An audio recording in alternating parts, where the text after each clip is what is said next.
Today, and fans of this show know that we tape the program generally on the Friday before airing over the weekend. So today has been declared Bike to Work Day. It's I guess it's national and maybe even worldwide Bike to Work Day. And participants were encouraged to do so with offerings of prizes and such. I heard a lot of different contests on the radio. Now, elected officials have tried mightily to get commuters out of their cars and into other forms of transportation, particularly public transportation. But according to a new study, when it comes to the daily commute, the automobile remains king.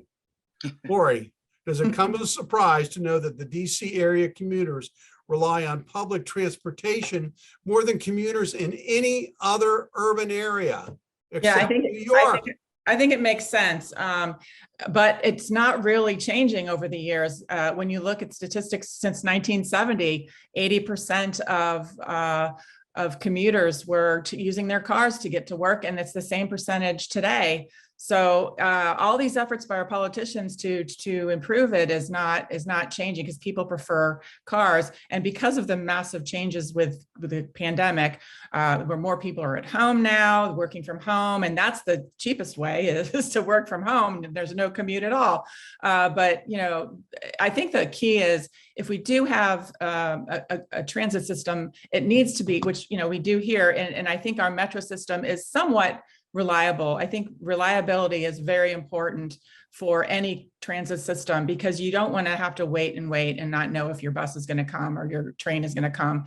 So we really need to have something that we can count on and something that will get us from point A to point B as quickly as possible. Well, I hate to disagree with you, Laurie, but two officials just resigned from Metro, and it was partially because of lack of competence. And yeah, there's still major problems with the Metro. So there's still major problems there. Mike, the study found that 10 to 15% of commuters take public transportation, and that Metro Rail and Metro Bus ridership has been declining since 2010, long before COVID came into effect. So how do we balance this need and desire for people to use their own private transportation with the need to have mass transit? Well, it continues to be the challenge that we face here in Montgomery County as an urban suburban community. We ostensibly want to be able to say everyone should commute, but the reality is we don't have the density, nor do we have the infrastructure to allow for that to occur.